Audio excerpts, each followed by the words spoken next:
Quines mesures pensa que s'han d'aplicar per al total compliment de la Llei 52/2007 de 26 de desembre de la memòria històrica i en especial del seu article 15.1 que estableix que les administracions públiques en l'exercici de les seves competències prendran les mesures oportunes per a la retirada d'escuts, insígnies, plaques i altres objectes o mencions commemoratives d'exaltació personal o col·lectiva de la rebel·lió militar, de la guerra civil i de la repressió de la dictadura?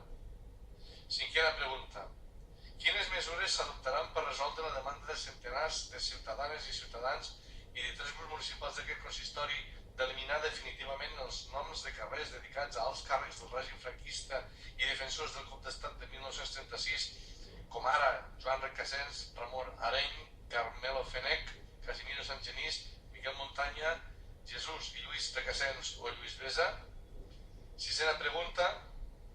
Com pensa respondre oficialment davant la resolució de la Comissió d'Experts sobre els carrers franquistes que al setembre va concloure que calia establir uns criteris polítics clars que han de ser fixats per la corporació? Setena pregunta.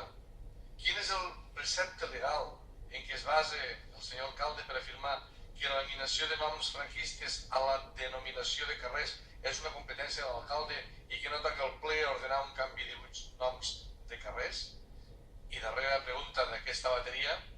L'alcalde de Lleida és conscient que la seva resistència a eliminar els noms franquistes dels carrers de la ciutat perpetua la creença que a Lleida hi ha encara en ple segle XXI famílies intocables i que aquesta és una actitud molt allunyada del sentit democràtic i el tracte igualitari que ha de guiar l'actuació del pagament cap? Moltes gràcies.